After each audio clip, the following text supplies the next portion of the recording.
Alguém quer receber? Aleluia. Vamos então à palavra do Senhor. Mateus capítulo número 1, versículo de número 1 também. Depois vamos ler Romanos capítulo 1, versículo 1 a 4. A seguir, nós vamos ler 1 Coríntios, capítulo 15, versículo 45, 49. Finalmente, Gálatas 4, 6, 7. Talvez leamos todos e depois só aceleramos, né? Vamos lá então, Mateus capítulo 1, versículo 1, diz assim: livro da genealogia de Jesus Cristo, filho de Davi, filho de Abraão. Diga comigo, filho de Davi, filho de Abraão. Romanos capítulo 1, versículo 1 a 4. Romanos capítulo 1, versículo 1 a 4. Paulo, servo do Senhor Jesus Cristo, chamado para ser apóstolo, separado para o Evangelho de Deus. Versículo 2. O qual ele havia prometido anteriormente por meio dos seus profetas nas Sagradas Escrituras. 3. Acerca de seu filho, diga seu filho, que humanamente, diga humanamente, nasceu da descendência de Davi. Humanamente, ele nasceu da descendência de quem? De Davi, ok? Humanamente nasceu na descendência de Davi. Versículo 4. E com poder foi declarado Filho de Deus, segundo o Espírito de Santidade, pela ressurreição dentre os mortos. Jesus Cristo, nosso Senhor. Diga comigo, declarado Filho de Deus. Mais uma vez, declarado Filho de Deus. Pela ressurreição dentre os mortos. Ok, pegue isso. 1 Coríntios 15. 1 Coríntios 15, 45. Ok, da mesma forma está escrito: Adão, o primeiro homem, foi feito alma vivente. Alma, preguem comigo, por favor. Alma. O último Adão, no entanto, espírito vivificante. Espírito, ok? 46. Assim não foi o espiritual que veio primeiro, mas sim o natural. Depois dele então chegou o espiritual. Versículo 47. O primeiro homem foi formado do pó da terra. O segundo homem é dos céus. Seguinte. Os quais são da terra, são semelhantes ao homem terreno. Os que são da terra são semelhantes ao homem terreno. Os que são do céu ao homem celestiais. Diga, são da terra, são do céu.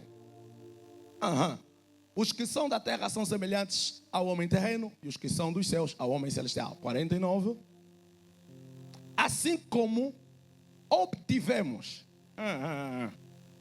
a imagem do homem terreno, recebamos de igual modo a imagem do homem. Então temos quantas imagens? 2. A imagem do homem terreno e a imagem do homem celestial. Aleluia. Versículo 49, né? Agora vamos lá num outro texto, que é o de Gálatas, né? Capítulo 4, versículos 6 a 7. Gálatas. Certo. E porque sois filhos, Deus enviou o Espírito de seu Filho para habitar em vossos corações, e ele clama: Abba, Pai. Versículo 7. Portanto, tu não és mais escravo, mas filho. E sendo filho, és igualmente pleno herdeiro por decreto de Deus. Amém? Amém, igreja? Se vocês ficam muito sérios, complica, né? Amém. Glória a Deus, louvado seja o nome do Senhor. Então nós temos aqui esses textos que nós lemos agora. Ontem nós estivemos aqui a introduzir então o assunto sobre Jesus Cristo, Filho de Deus. E nós realçamos ontem que o tema Jesus Cristo, Filho de Deus é um tema central e pilar do Evangelho, das Escrituras. Se você retira Jesus Cristo, Filho de Deus, você destruiu toda a doutrina bíblica. Porque você não fala de trindade sem falar de Jesus. Você não fala de salvação sem falar de Jesus. Você não fala de encarnação sem falar de Jesus. Você não fala da doutrina do Espírito Santo sem falar de Jesus. Você não fala da doutrina da igreja sem falar de Jesus. Você não fala do regresso de Jesus, da escatologia, sem falar de Jesus. Tudo é sobre Jesus Cristo. Então, o Evangelho, a base cristã está debaixo dessa grande revelação, a pessoa do nosso Senhor Jesus Cristo. Então, falar do Senhor Jesus Cristo é sair de Gênesis a Apocalipse, aleluia, é tudo sobre Ele, e nós mostramos isso um pouco ontem, e ontem nós também falamos rapidamente sobre que esse Jesus é Filho de Deus, a segunda pessoa da Trindade, né? Igual a Deus, mas a segunda pessoa da Trindade. E nós vimos que este Jesus é Deus, assim como o Pai é Deus, aleluia, e assim como o Espírito Santo é Deus. E nós vimos que Ele é pré-existente. Antes de que tudo existisse, Ele já existia, e mais, tudo existiu por intermédio dele. E nós apresentamos isso ontem, que Jesus afinal é pré-existente. E nós fomos trazendo algumas verdades também ontem sobre esse Jesus que é pré-existente ter a necessidade de vir em carne na terra para cumprir uma missão. E nós vimos que ele veio, apesar de ser filho de Deus, mas ele veio na terra como o filho do homem. E nós estudamos isso um pouco ontem, que Jesus é filho de Deus, mas também afinal é filho do homem. E nós vamos então continuar hoje trazendo aqui mais verdades sobre essas coisas. Agora, Jesus Cristo, Filho de Deus. Nós ontem lemos Marcos capítulo 1, versículo 1, que diz princípio do Evangelho de Jesus Cristo. E ontem eu disse que essa frase ali no livro de Marcos, mais do que uma introdução, era uma jornada para ser estabelecida ao longo da Bíblia toda. Mais do que uma introdução apenas, Jesus Cristo, Filho de Deus, na verdade é uma porta, é uma jornada, senão é uma verdade que sustenta todo o Evangelho para frente. Quando você lê princípio do Evangelho de Jesus Cristo, não é apenas a introdução de um livro, não, é uma verdade que norteia todas as escrituras.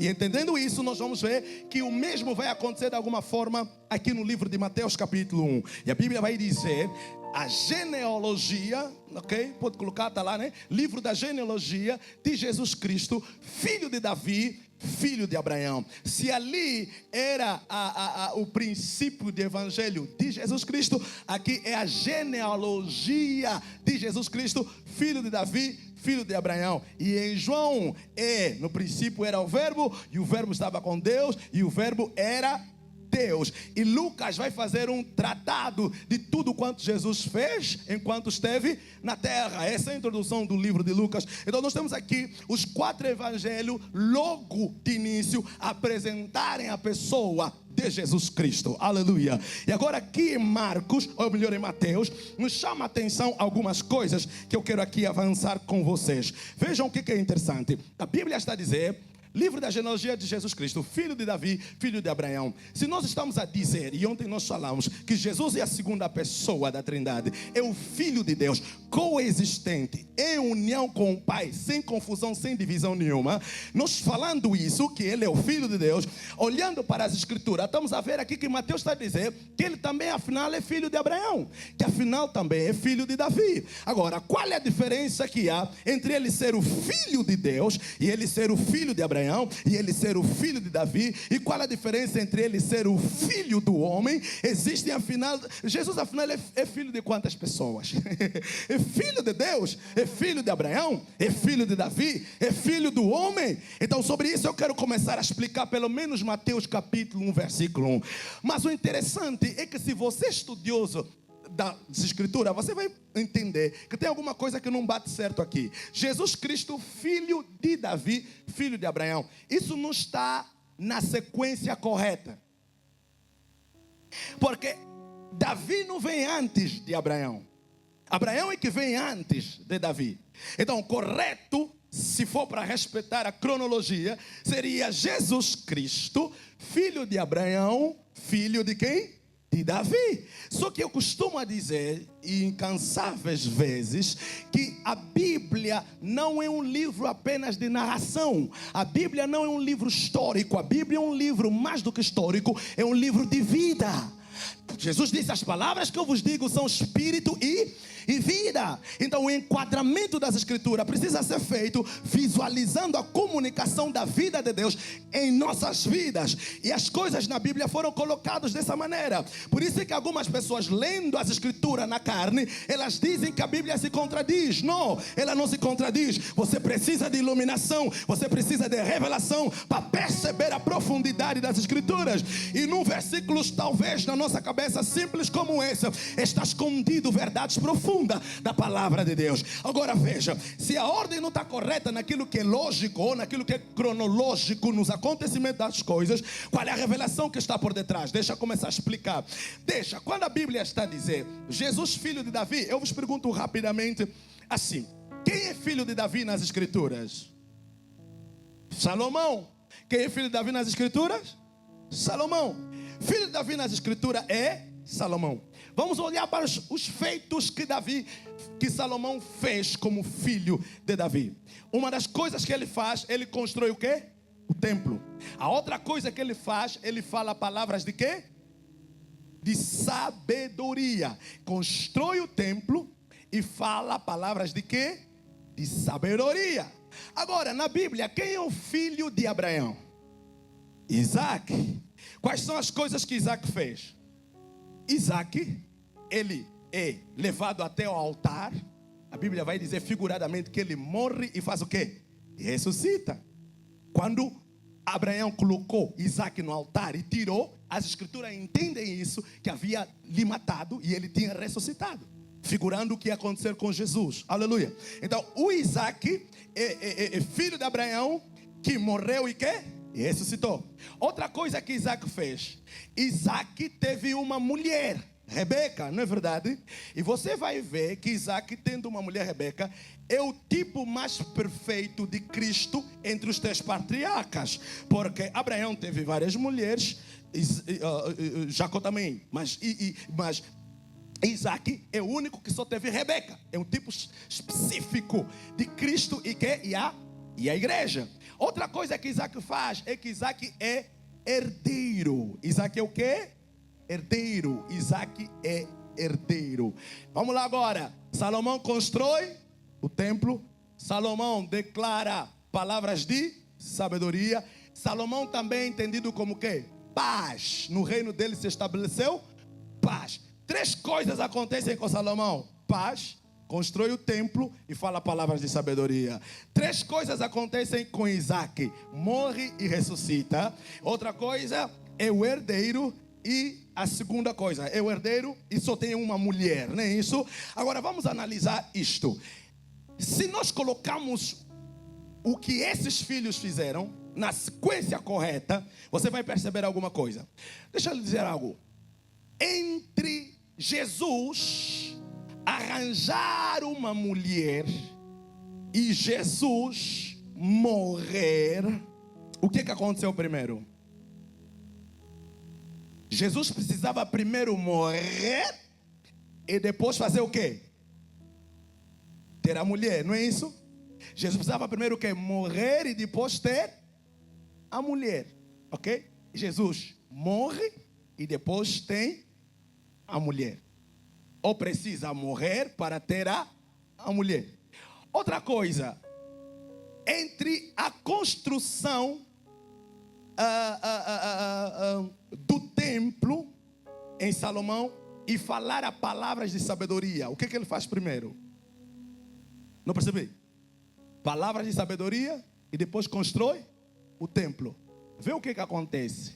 Jesus Cristo, filho de Davi e filho de quem? De Abraão. Jesus Cristo, filho de Davi e filho de Abraão. Jesus Cristo, filho de Davi, filho de Abraão. Vê, que Jesus, como filho de Abraão, ele não pôde estabelecer herança sem primeiro começar a falar palavras de sabedoria. Ele veio, falou palavras de sabedoria, e depois de falar as palavras de sabedoria, estabeleceu herança, não é isso? Estabeleceu herança. E ele estabeleceu herança por meio de quê? Da sua morte. Então era necessário que falasse palavras de sabedoria como o filho de Davi. E falando palavras de sabedoria como o filho de Davi, logo a seguir ele morre como filho de Abraão. E morrendo como filho de Abraão, estabelece também herança. Ele precisa seguir essa sequência. Aleluia. Então primeiro ele é filho de Davi, depois ele é filho de Abraão. Outra coisa, entre ter mulher e ter casa, o que se faz primeiro? Tem casa. Depois é que se tem quê? Então ele precisa ter casa como filho de Davi, para depois ter a mulher. Então ele edificou a casa para ter a mulher. Diga, edificou a casa para ter a mulher. E ao edificar a casa para ter a mulher, não, diga aí, ao edificar a casa para ter a mulher, estabeleceu um nome.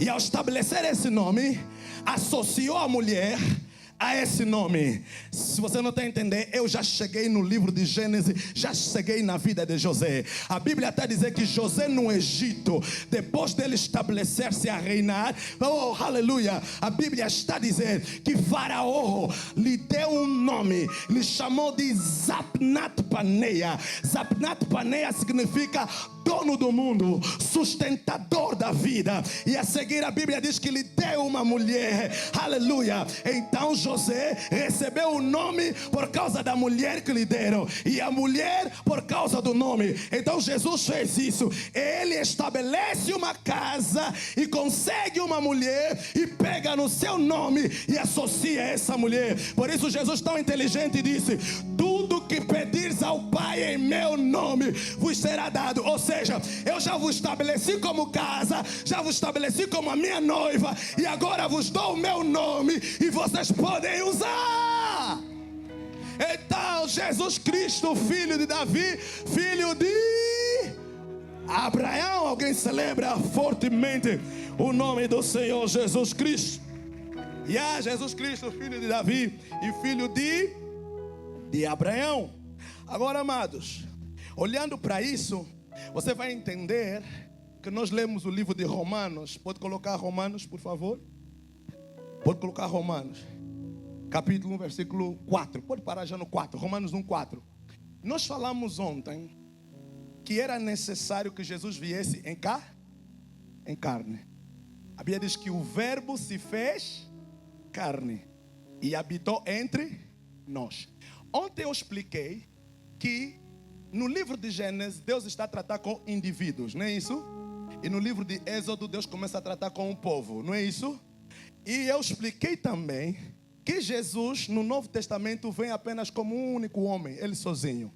Mas o que você vai perceber é que depois de Jesus morrer e ressuscitar, ele é um homem que se tornou agora um corpo, e ele agora é um espírito vivificante que habita na vida de vários corpos, que somos cada um de nós. Ok? Então, o verbo se fez carne e habitou entre nós. Essa é a primeira parte que Jesus fez. Ele precisava fazer a outra parte. E a outra parte tinha a ver com a ressurreição dele. E vocês vão perceber aqui. Porque a Bíblia está dizendo: com poder foi declarado o Filho de Deus, segundo o Espírito de Santidade, pela ressurreição dentre os mortos. Deixa eu lhe dizer alguma coisa. Jesus nasceu duas vezes. A primeira vez, ele nasceu por meio do ventre de Maria. A segunda vez, ele nasceu por meio da ressurreição. Eu já lhe explico aqui. A Bíblia está a dizer que em Hebreus Deus está a dizer: novamente lhe serei por pai. Novamente lhe serei por pai. Já era pai dele quando? Eu te gerei e novamente te serei por pai. Vamos ler alguns textos aqui um pouco mais à frente. Mas a grande verdade é essa: ele nasceu para encarnar, mas também nasceu para ascender.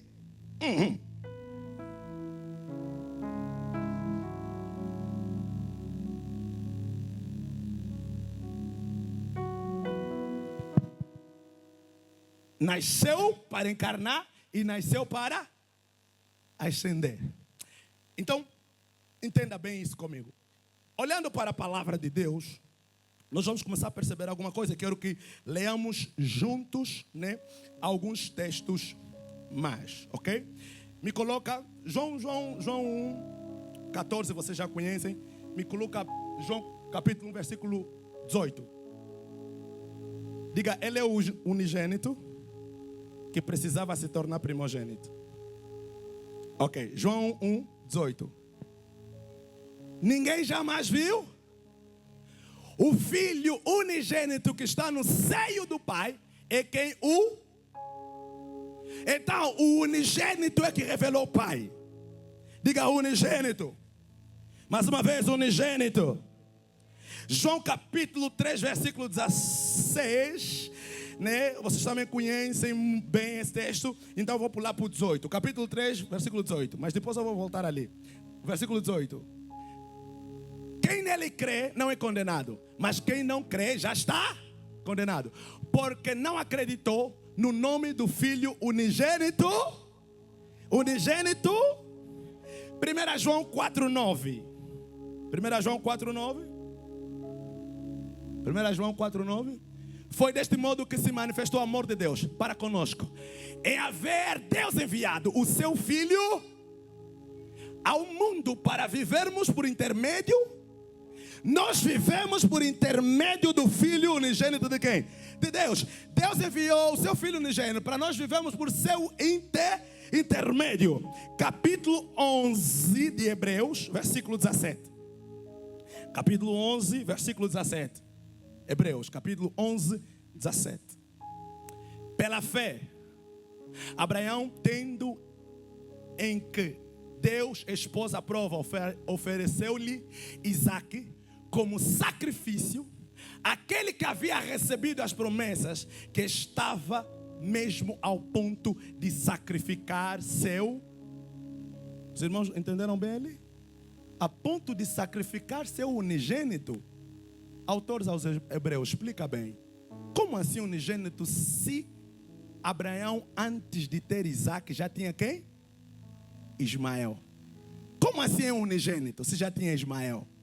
O que a Bíblia está querendo dizer é que é unigênito naquela espécie, é unigênito naquela qualidade, é unigênito para as promessas e o propósito de Deus. Ismael não pode cumprir a promessa de Deus na vida de Abraão. Só Isaque pode fazer isso. Então Isaque é o unigênito. Quando a Bíblia está chamando Jesus de unigênito, está nos levando aquilo que era a figura. Porque o que a figura está mostrando? Que Abraão, antes de ter Isaque, que é unigênito, já tinha Ismael, mas ainda assim teve um unigênito para aquilo que era a promessa e o propósito de Deus na vida dele. Pastor, o que estás a dizer? Deus, antes de declarar, pelo menos no universo, Jesus Cristo como o seu unigênito, ele já teve um filho antes. E esse filho antes chama-se Adão. Se você for ler a genealogia de Adão no livro de Gênesis capítulo 5, a Bíblia diz Adão, filho de Deus. Só que Adão era filho de Deus, não na qualidade de Jesus. Ou seja, tendo Deus já um filho que era Adão, ainda precisou do seu unigênito, que era Jesus, para vir cumprir as promessas, para vir cumprir o plano, cumprir o propósito, para vir cumprir as exigências que Deus precisava para estabelecer a sua justiça na terra. Se eu vos falei da genealogia de Jesus Cristo no livro de Mateus capítulo 1, versículo 1 em diante, eu preciso vos falar também da genealogia de Jesus no livro de Lucas. Sim, mas eu não preciso vos falar dela no livro de Marcos, nem tampouco no livro de João. No livro de João, ele é apresentado como Deus, como a águia, então ele não tem genealogia. Por isso João começa logo: no princípio era o verbo estava com Deus e o verbo era Deus. Ninguém pode nascer Deus. Jesus em João é Deus, Jesus em Marcos é servo. Ninguém quer saber do pai nem mãe do servo. Por isso que Marcos não fala da genealogia de Jesus, mas Jesus em Mateus é rei. Todo rei tem descendência, por isso apresentam a descendência de Jesus em Mateus. Mateus, Lucas, Jesus é como homem, todo homem tem pai e tem mãe, por isso apresentam a descendência de Jesus, ou pelo menos a genealogia, no livro de Lucas. Mas sabe o que é interessante? Apesar de ter as duas genealogias em Mateus e em Lucas, elas aparecem de forma diferenciada. Uma das primeiras diferenças, tem várias, mas vou pegar essa que eu preciso agora. A primeira diferença, Mateus começa a genealogia de Jesus Cristo, filho de Davi, filho de Abraão. Já complicou, tinha que ser filho de Abraão, filho de Davi, mas já expliquei o porquê. Agora, logo que termina filho de Davi, filho de Abraão, ele começa: Abraão teve Isaac e Jacó, e Jacó teve Judá e os seus irmãos. Uma confusão. Como assim?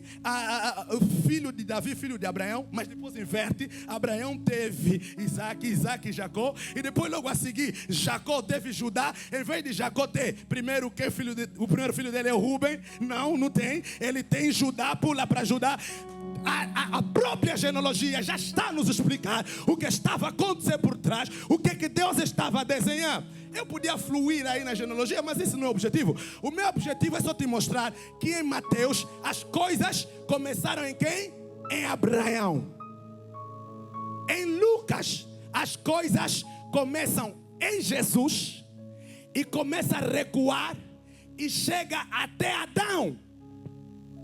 Se em Mateus começa em Abraão, vai até Jesus. Por que em Lucas também não começou em Jesus e voltou só até Adão? É que em Mateus o reino está introduzido. Jesus é o rei. E no reino já se resolveu o problema do pecado. No reino já começamos em Abraão, que é o pai da fé. No reino já estamos a funcionar por meio da fé. Então ele não precisa recuar até Adão. Então ele começa logo em Abraão, porque é sobre o reino que está a se falar. É sobre a fé que opera em nós, que funciona em nós. Então ele não precisa recuar. Mas agora, em Lucas ele é homem. E eu vos expliquei ontem que como homem, o que ele veio fazer? Ele veio condenar o pecado na carne. E ele veio derrotar o Satanás como homem, e não na sua plenitude, na divindade, mas como humano, não é isso? Então, sendo homem, ele veio resolver o problema do pecado. E se ele veio resolver o problema do pecado, a genealogia dele não pode parar em Abraão. Tem que recuar até onde começou o pecado. E o pecado começa em Adão. E ele recua até Adão e resolve todo o problema do pecado. Eu vim lhe dizer, o pecado já não domina sobre nós, porque a genealogia do Filho de Deus recuou até a raiz do pecado, recuou até a raiz da maldição, recuou até a raiz da nossa prisão e nos retirou de lá. Glórias a Deus, a Jesus como a genealogia é capaz de recuar até Adão. Deixa eu lhe dizer, todos nós aqui temos alguma genealogia. Se você começar a contar genealogia, tem pessoa aqui que nem conhece a avó dele. Tem pessoa aqui que nem conhece bisavó. Mas a genealogia de Jesus é a única que foi capaz de recuar até Adão. Para dizer, eu estou a resolver o problema de todos. E a genealogia tem que recuar, sabe, até Adão. Por quê? Porque se só recuar até Abraão, ainda tem outras pessoas que pecaram antes de Abraão. Se recuar até Isaac, tem pessoas atrás. Ele tem que recuar até Adão. Porque se recua até Adão, todos os homens pecaram por intermédio de Adão. E todos os homens estavam dentro de Adão. E se ele resolve o problema de Adão, resolve o problema de todos. Macaiabrasuta, Libra da Gadosa. Essa genealogia recuou até onde tinha o problema. Jesus Cristo, o Filho de Deus. Ele recuou até onde estava a tua doença. Ele recuou até onde estavam os teus problemas. Ele recuou até onde estava a tua maldição. Por favor, enquanto eu prego, localiza esse caroço. Enquanto eu prego, abachata, libragados calamante, requetelebragadas, labrochata e abadagada.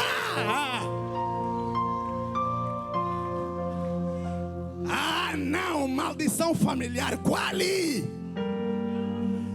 maldição familiar? A genealogia recuou até onde tinha o problema.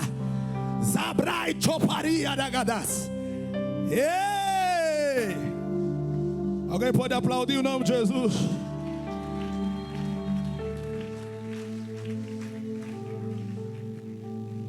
Diga unigênito. Mas sabe o que, meu irmão? Deus estava satisfeito com o unigênito dele. Atenção, com o unigênito, com a pessoa do filho, o pai tem prazer nele. Mas com aquilo que era a economia dele, ele ainda queria muitos filhos. Então, o pai precisa conseguir um primogênito. Precisa transformar o seu unigênito em... E se você não sabe, a Bíblia é sobre os primogênitos. O Evangelho é sobre os primogênitos. Não é assunto para essa conferência, mas vamos lá. Colossenses capítulo 15.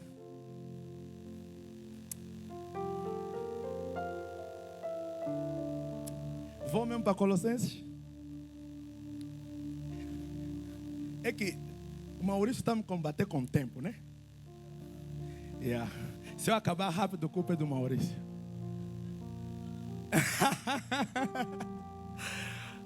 Deixa lá vos colocar algo aqui. É que o assunto é tão extenso. Se nos jogamos com inteligência, podemos fazer uma vigília aqui, né? Então vamos tentar jogar com o tempo. Me dá João 3. João 3, capítulo 3, dá o versículo 14. Vamos só explorar mais uma coisa aqui sobre o unigênito antes de irmos para o primogênito. João 3. Boa. Assim como Moisés levantou a serpente no deserto, desse mesmo modo, é necessário que o Filho do Homem seja... Jesus, quando se refere à sua encarnação, sobre a sua morte na cruz, ele é sempre citado como filho de quem? Do homem. Que o Filho do Homem seja levantado. Versículo 14, 15. Porque todo aquele que nele crê, não pereça, mas tenha a vida eterna. Para ali. Se eu viesse aqui no culto e perguntasse, onde é que está escrito, para que todo aquele que nele crê não pereça, mas tenha a vida eterna? Qual seria a vossa resposta? João 3,16. Não é isso? Porque essa mesma expressão está no versículo 16. Mas antes dele estar no versículo 16, ele está no versículo 15. Mas antes dele estar no versículo 15, ele tem uma introdução no versículo 14. E qual é a introdução do versículo 14? Assim como Moisés levantou a serpente no... Então, o João 3,16, meus irmãos, é sobre assim como Moisés levantou a serpente no deserto. Você não pode entender João 3,16 fora do seu contexto. O João 3,16 é sobre assim como Moisés levantou a serpente no... E como é que Moisés levantou a serpente no deserto? Tchá! A Bíblia diz: vieram serpentes venenosas que morderam o povo por causa do pecado e incredulidade do povo. Deus disse para Moisés: faz uma serpente de bronze. E bronze na Bíblia representa a redenção. E levanta o alto possível, para quem for mordido, olhar para a serpente. A serpente foi levantada tão alto, que não importava a posição em que a pessoa estava, bastava a pessoa ser mordida, não importa onde estava, era só olhar para a serpente que ele ficava logo curado. Segunda coisa, não importava o tipo de serpente que mordesse a pessoa, não importava o tipo de veneno. E não era sobre fazer alguma coisa, pastora Maravilha, era sobre just look, apenas olhar. O espírito do pastor Maí me entrou. Apenas olhar, né? E olhou, aleluia. A pessoa ficava logo curado. A Bíblia está dizendo, assim como a serpente foi levantada no deserto. Então Deus amou o mundo de tal maneira que deu o seu Filho unigênito, unigênito, para que todo aquele que nele crê crê, o crê aqui pode ser para aquele que nele olhar. A Bíblia diz: olhai para Jesus como autor e consumador da nossa fé. Na medida que nós olhamos, nós cremos. Na medida que nós cremos, nós somos curados. Na medida que nós cremos, o pecado não tem domínio sobre nós. Então João 3:16 é a nossa serpente da redenção. Agora vem, diga comigo, macade assim. É assim como a serpente. Diga, macade assim. Sabe que macade assim significa também o quê? Macade assim também significa macade semelhante. Agora me dá Romanos 8:3. Arabachata. Romanos 8:3. Portanto, aquilo que a lei fora incapaz de realizar, por estar enfraquecida pela natureza pecaminosa, Deus fez que o seu próprio Filho, à semelhança do ser humano pecador, outras versões, à semelhança da carne, como oferta pelo pecado, e assim condenou o pecado na carne. Ou seja, assim como Moisés levantou a serpente de bronze, o pai mandou o filho, porque o povo tinha pecado, mas Deus mandou a serpente à semelhança, porque o povo tinha sido mordido por quê? Pelas serpentes. Então Deus manda a serpente de bronze na semelhança da serpente que picou. Ou seja, a serpente só veio na semelhança. Jesus veio como serpente, mas na semelhança. As serpentes do deserto tinham veneno, mas a serpente que era Jesus trouxe redenção. Ele só veio na semelhança. Trazendo isso dessa maneira, você vai falar: esse pastor Feliz Paulo também é muito alegórico. Eu vou te sustentar com Romanos. Por quê? Porque Romanos, Adão veio como homem, sabias? E como homem ele entrou no mundo, entrou com o pecado, mas veio em carne. Significa, Adão no princípio tinha uma carne que não tinha pecado, mas ele tinha habilidade de decidir pecar ou não. E isso faz todo sentido naquilo que é a vinda de Jesus. Porque Jesus entrou na terra como homem, meus irmãos. Ele foi tentado como homem. E por isso é que a Bíblia está dizendo que ele veio na semelhança. Na semelhança. Ou seja, Adão veio como carne, estava bom, mas só que essa carne se tornou pecaminosa. Porque depois a Bíblia diz que Deus disse: o meu espírito já não habitará no homem porque este é carnal. Não carnal por causa do corpo, carnal porque se tornou agora pecador. Mas antes ele era carne, não carnal. Não confunda carnal com carne. Adão veio em carne primeiro, foi feito em carne, mas depois se tornou carnal. Só que Jesus é o único que veio em carne, mas não se tornou carnal. Então ele veio na semelhança de Adão. Era baixata la monde. E ele tinha que vir na semelhança para condenar o pecado aonde? Na carne. Para condenar o pecado. Este é o Filho de Deus que encarnou e que vive por ti. O unigênito Filho de Deus. Diga, encarnou. Não, aplauda o nome do Senhor Jesus.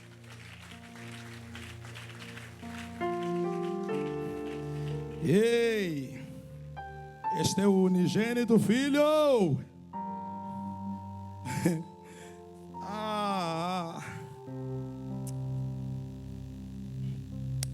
Jesus.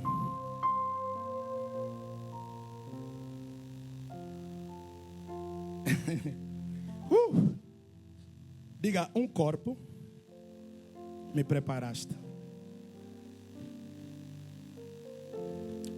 Vocês acreditam que Deus preparou um corpo para Jesus?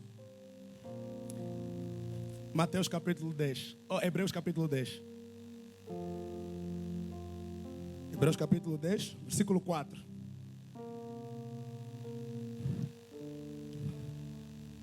Porque era impossível que o sangue dos touros e dos bodes removesse. 5. Por isso, quando Cristo veio ao mundo, proclamou: sacrifícios e ofertas não quisestes, mas um corpo me Então o corpo de Jesus foi quê? Preparado. O corpo de Jesus foi preparado. Gênesis capítulo 6, versículo 13. Gênesis 3, 6, 13. Um corpo me preparaste. Então declarou Deus a Noé: eis que darei fim a todos os seres humanos. Por quê? Estão em pecado, não é isso? Porque a terra se encheu de violência. Por causa deles, eu os destruí juntamente com a terra. Versículo 14. Faz uma arca de madeira resinosa, tu a farás de caniços e a calafetarás com betume por dentro e por fora. Com betume por dentro e por fora. Faz uma arca. Diga, faz uma arca. Ali podia ser também: prepara uma arca.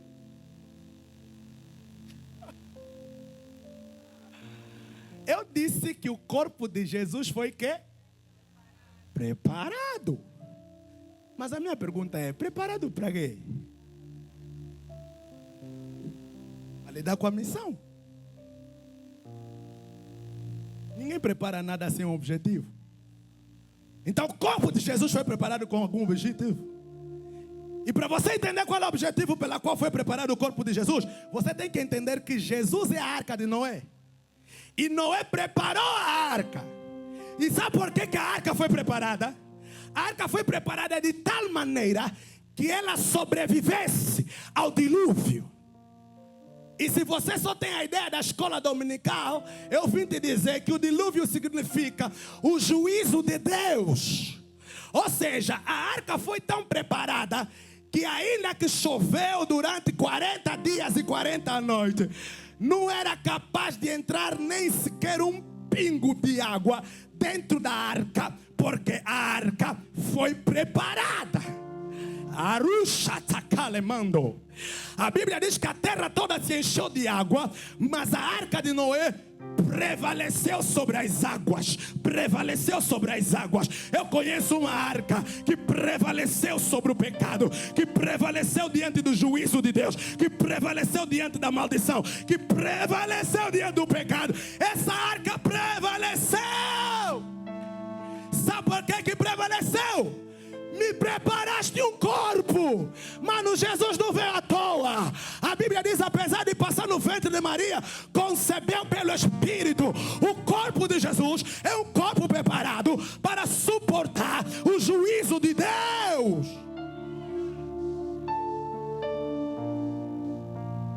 Colocarás betume por dentro e por fora. Diga, por dentro e por fora. Sabe betume? Se você ler essa palavra betume, estudar essa palavra betume, ela tem a mesma origem com a palavra expiação. Então, tinha expiação dentro da arca e tinha expiação fora. Sabe por quê? A expiação era necessária fora da arca, porque quando o pai olhava para a arca, em vez de olhar os homens que estão lá dentro, ele via betume. E betume é expiação. E ele via que o pecado foi resolvido. Então não tinha como destruir aquela arca. Todas as vezes que ele olhava lá, via expiação. Então o corpo de Jesus não foi na corrupção como o corpo de Davi. Por isso é que ele é maior do que Davi. Por isso é que ele ressuscitou. Porque o pai, quando viu nele, só viu alguém que estava cumprindo o processo da expiação. O corpo que foi preparado para isso. Mas é interessante que não era necessário só betume fora. Era necessário betume dentro. Para quem estava dentro, conseguia olhar: oh, já me perdoaram, oh, meu pecado já levaram. Deus olha na arca e diz assim: as minhas exigências estão... Vou repetir. Deus olha na arca e diz assim: as minhas exigências estão concluídas. Noé e a família deles olham lá em cima e dizem assim: eu fui perdoado. Labaxando robochata. Tem betume dentro, tem betume fora. E mais, a Bíblia diz que colocou uma porta, apenas uma. Não tem muitas portas, não tem muitas portas, não tem muitos caminhos, não tem muitas verdades. Não. É só um caminho, é só uma verdade, é só uma porta. Só uma. Labrachata. E sabe o que é interessante? Essa uma única porta, Deus fechou Deus fechou por fora. Ainda que Noé e a família dele tentassem lutar para sair, não tinha chave está lá fora. Eu não sei como é que ainda tem pessoas que querem sair do cristianismo, ou pelo menos que conseguem sair. Não era de Cristo, saiu da onde? Com qual porta? Com qual chave? Uma vez salvos para sempre. Eu não consigo me ver a voltar no mundo. Eu não consigo me ver a ter mais 3 damas. Eu não consigo me ver a beber cuca. Fecharam por fora. Ainda que eu procuro a chave, não tem.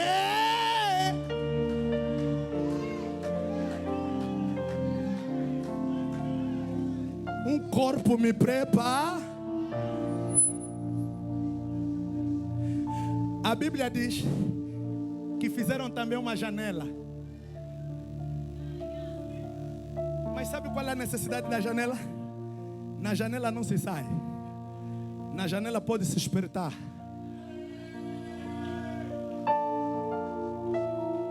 E quando Noé tinha que espertar, era para ir ver se o juízo já.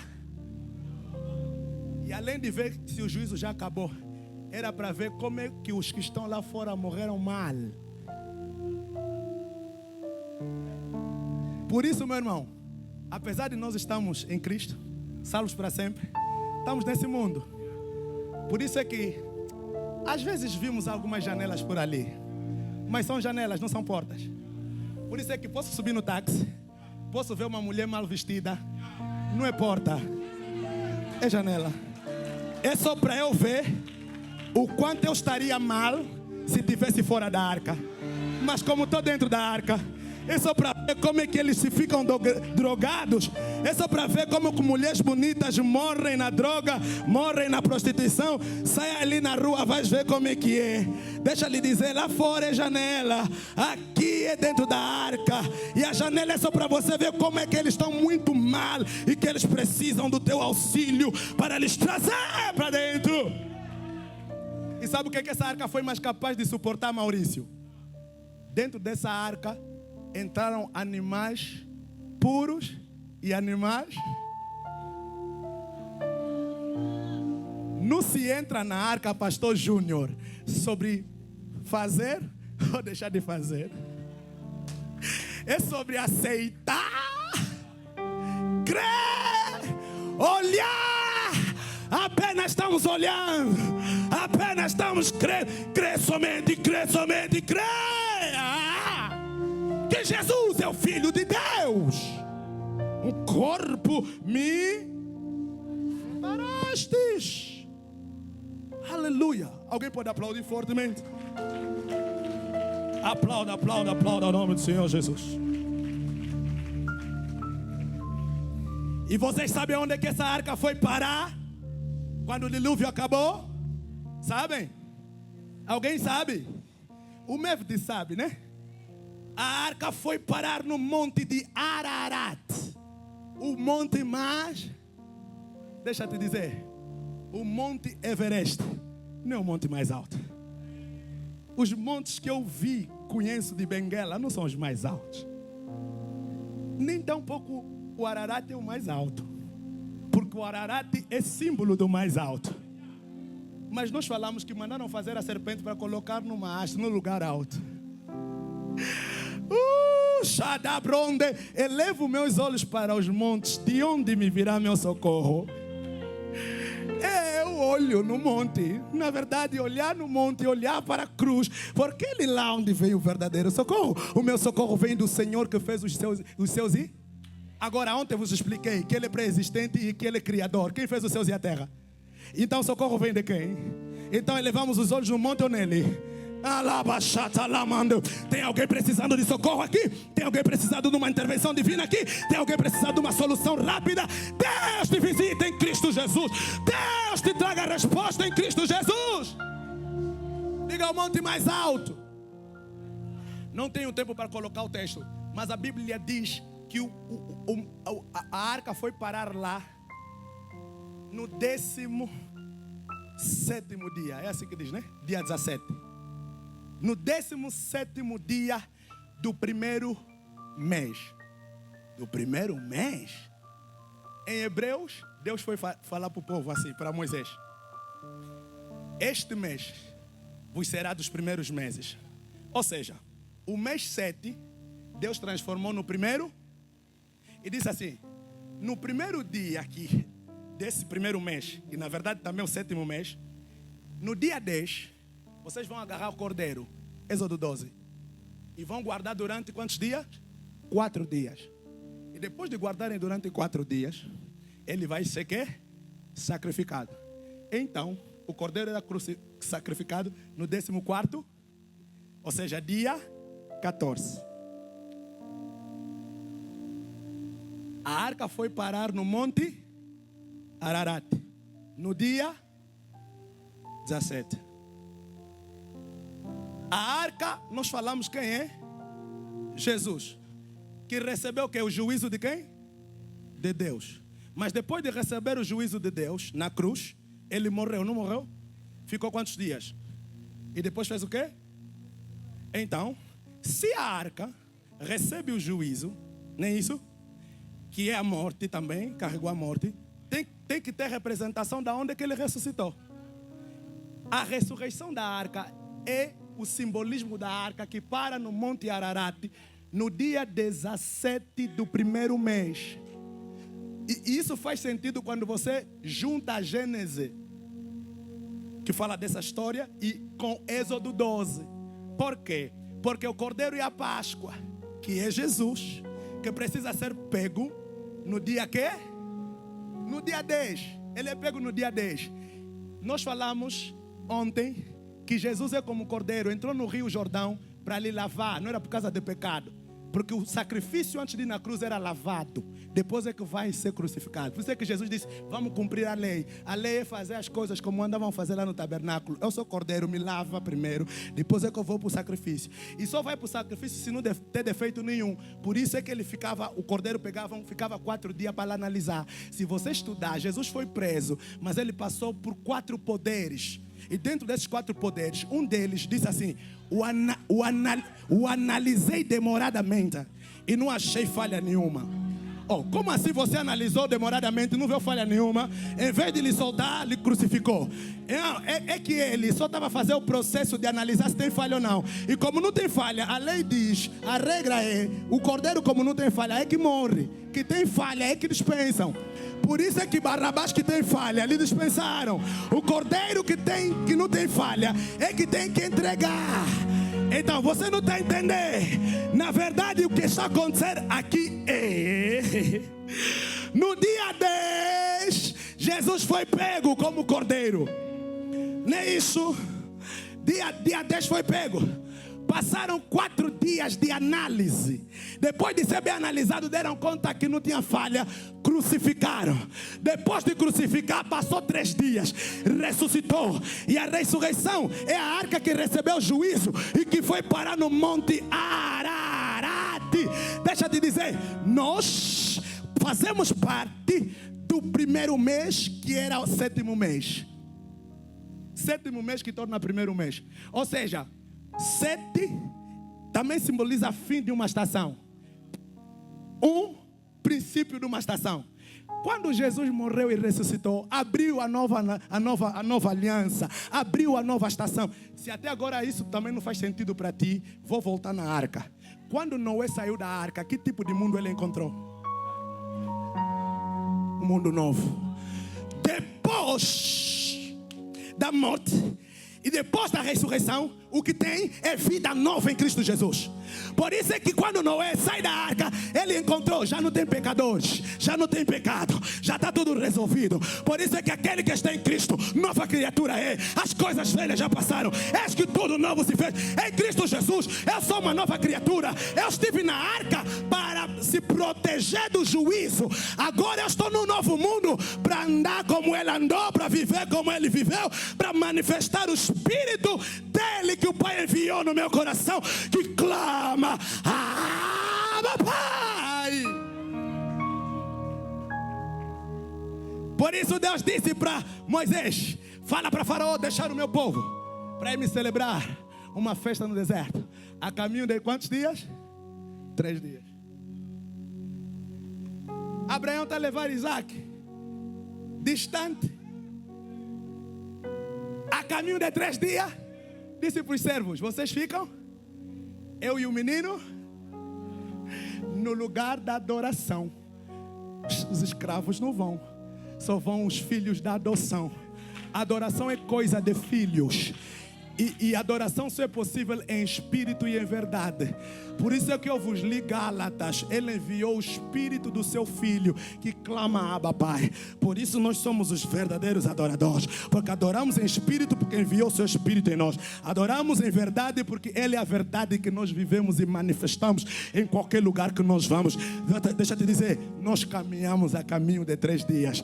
Por isso é que no Mevde nós costumamos a dizer: o culto no Mevde é uma festa ao Senhor. Porque a Bíblia diz: deixa o meu povo ir me celebrar uma festa, deixa o povo ir me celebrar um culto, deixa o povo ir me celebrar uma adoração. Adoração, culto, festa é simbólico. Por isso no Mevde dizemos: o culto no Mevde é uma festa ao Senhor. Jesus nos introduziu numa festa, e essa festa é diferente da festa que os israelitas celebraram depois de sair no Egito, entrar no deserto. Pegaram ouro que era do Senhor para construir tabernáculo e ofereceram para fazer um bezerro. Fizeram festa até tarde, mas o objetivo não era fazer festa para bezerro, era fazer festa para o Senhor. Então nós estamos no Senhor com os nossos ouros, com os nossos espelhos e as nossas pratas, fazendo festa para o Senhor. Aplauda fortemente o nome de Jesus.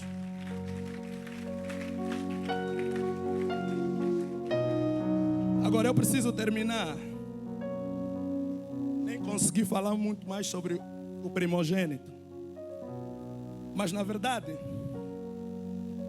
eu li 2 textos. Romanos 1:4, né?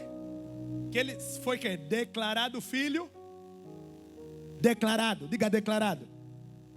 Outras versões diz designado. Você já pode ser alguma coisa, mas às vezes é necessário te declararem. Entende?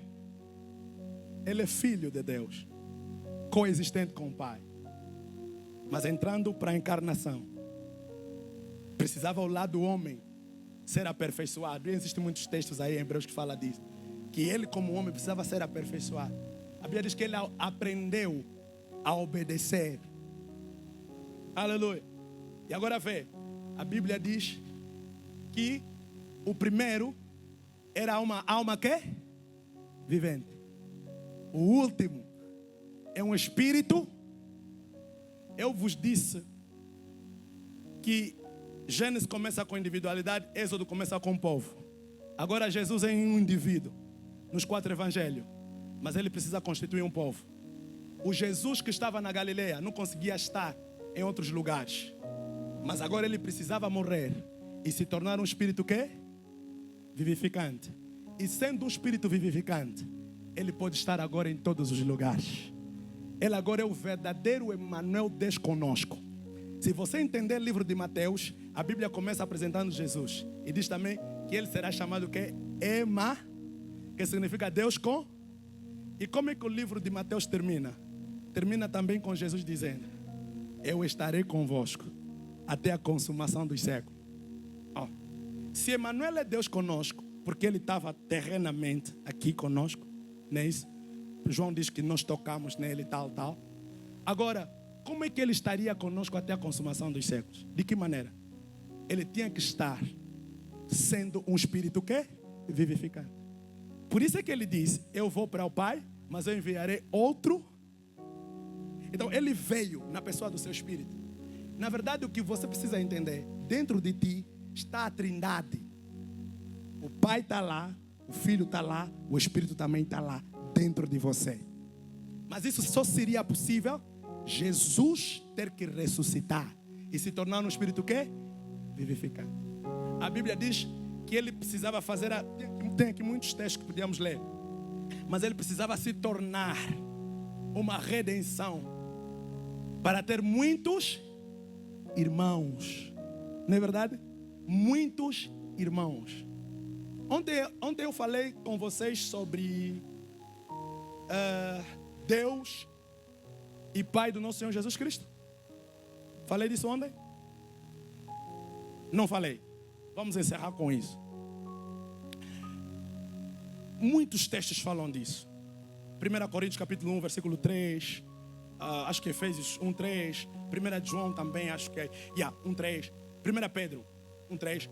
Vai dizer assim: Deus e Pai do nosso Senhor Jesus.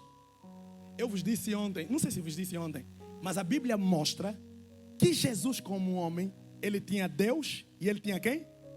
Pai. Mas ele precisou de Deus para quê? E Hebreus fala disso também. Ele precisou de Deus para quê? A Bíblia até diz que nós éramos como sem Deus no mundo. Já leste isso? Nós não tínhamos. A pergunta é: quem nos deu Deus? Jesus é que tem Deus.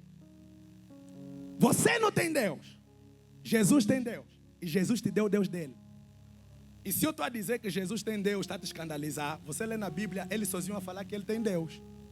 Quando ele morre, a morrer, ele diz assim: meu Deus, por que é? Quem lhe abandonou? Como homem, Deus dele lhe abandonou. Ele disse: meu Deus.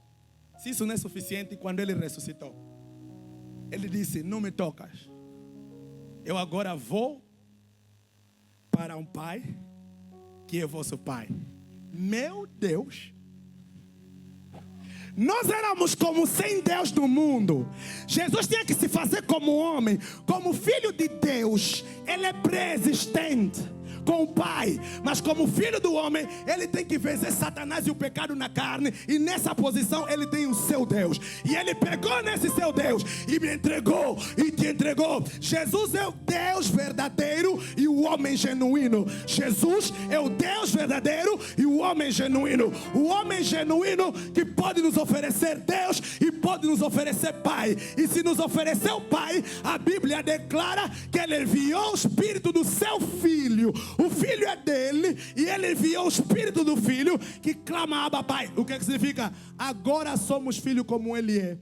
E Hebreus capítulo 6 é tremendo a mostrar que Jesus, quando foi ter com o Pai, levou-nos como irmãos para Deus. Se coloca em pé. Nos levou para Deus como quem? Como irmãos. Ele é nosso Pai, porque Jesus compartilhou o Pai conosco. Se ele compartilhou o Pai conosco, significa que a imagem que foi distorcida, ela se recupera no Filho. O Filho é a verdadeira imagem, não é isso? Ele é a verdadeira imagem. E se ele é o Filho, é a verdadeira imagem. Essa imagem é recuperada nela. Só que a verdade é que a imagem carrega glória. Diga, carrega glória. A Bíblia diz: fez um pouco menor do que quê? Do que os anjos. Você vai ler duas coisas em Hebreus. Há lugares que o texto, Pastora Maravilha, diz que Deus lhe fez um pouco menor do que os anjos. E ali, quando diz lhe fez um pouco menor do que os anjos, é uma declaração clara de Jesus como homem, quando veio na terra. Lhe fez como homem um pouco menor do que os anjos. Sim, é profético de Salmos, mas que se cumpre em Jesus um pouco menor do que os anjos. Mas você também vai ler que a Bíblia diz, no mesmo livro de Hebreus, que Deus lhe colocou superior aos anjos. Agora a pergunta é: quando é que ele era inferior aos anjos e quando é que ele foi colocado superior aos anjos? Ok? Ele quando vem, ele vem na encarnação. A Bíblia, Filipenses 2, né? Ele se reduziu.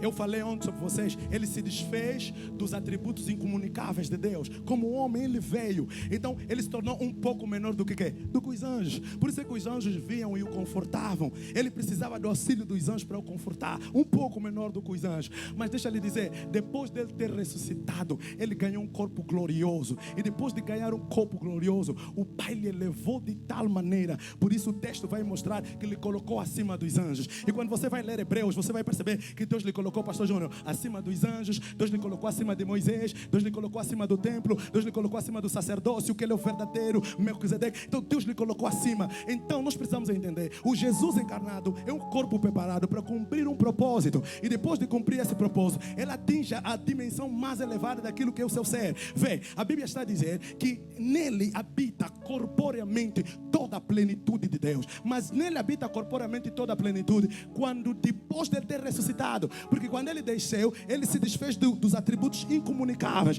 Então depois dele cumprir todas as exigências do Pai, o Pai lhe entregou novamente tudo. E agora corporeamente habita toda a plenitude de Deus. Sabe o que significa?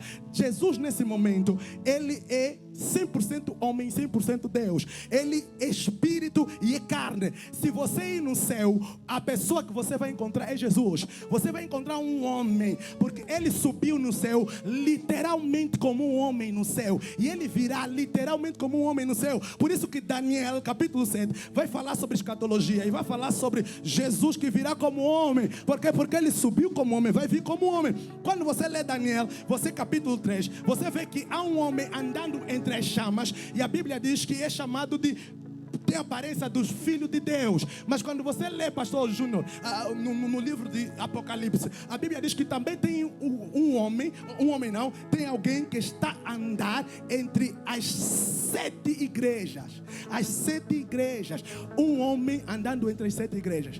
Repito, em Daniel capítulo 3, há um semelhante a deuses andando sobre o fogo. Em Apocalipse, há um como homem andando no meio das igrejas.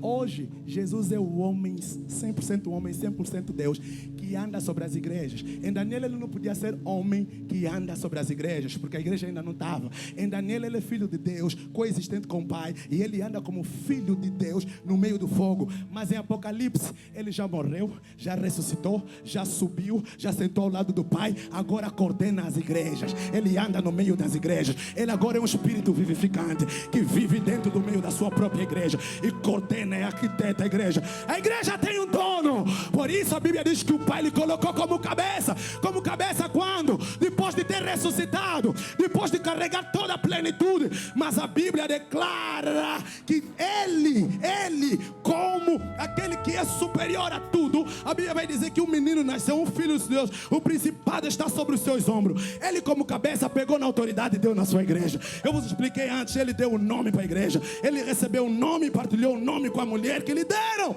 Agora tudo isso nos aconteceu para nós reinarmos em vida. Para nós reinarmos em vida.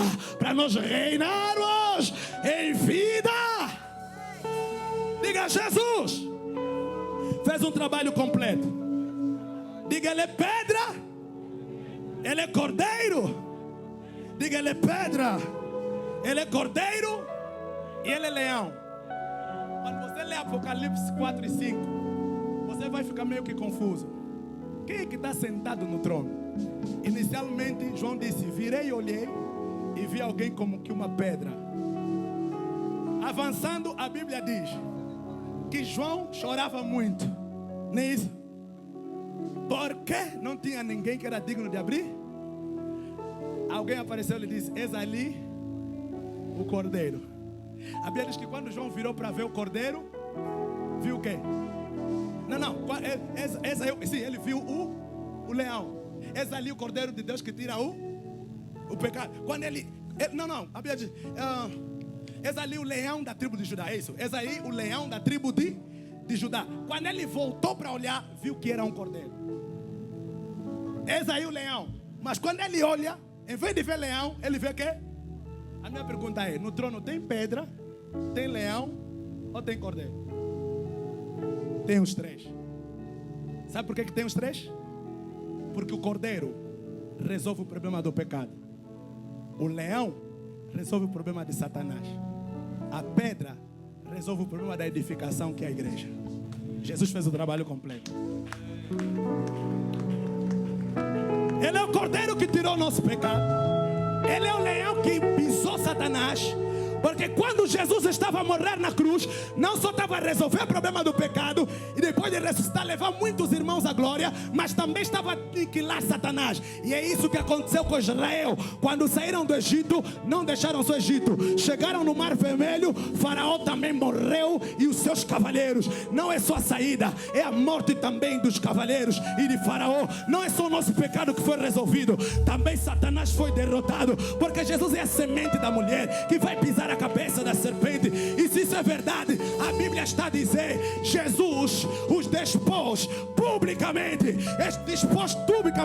tirou as patentes de todos os demônios na cruz. Ele estava a resolver. Ele era leão para tirar as patentes, mas era o cordeiro para resolver o nosso pecado, mas também a pedra angular, aonde todos nós juntamente somos edificados em Cristo Jesus. Nós somos a igreja que foi lavada, nós somos a igreja que Satanás venceu, foi vencido e as portas do inferno não podem prevalecer, e nós somos a igreja que está a ser edificada. Que essa verdade, hoje dia 11 de novembro, se estabeleça na igreja angolana.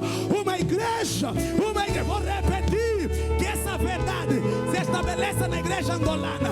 Uma igreja perdoada, pregações de condenação não tem poder, não há nenhuma condenação mais. O nosso pecado foi carregado, que o sangue que foi derramado nessa nação não é maior do que o sangue de Jesus. E outra verdade também, os demônios e principados dessa nação foram expostos publicamente. Jesus os venceu na cruz. Jesus reina nesse país. Não há demônio, não há principado, não há que anda, não há bruxaria, não há nada que reina.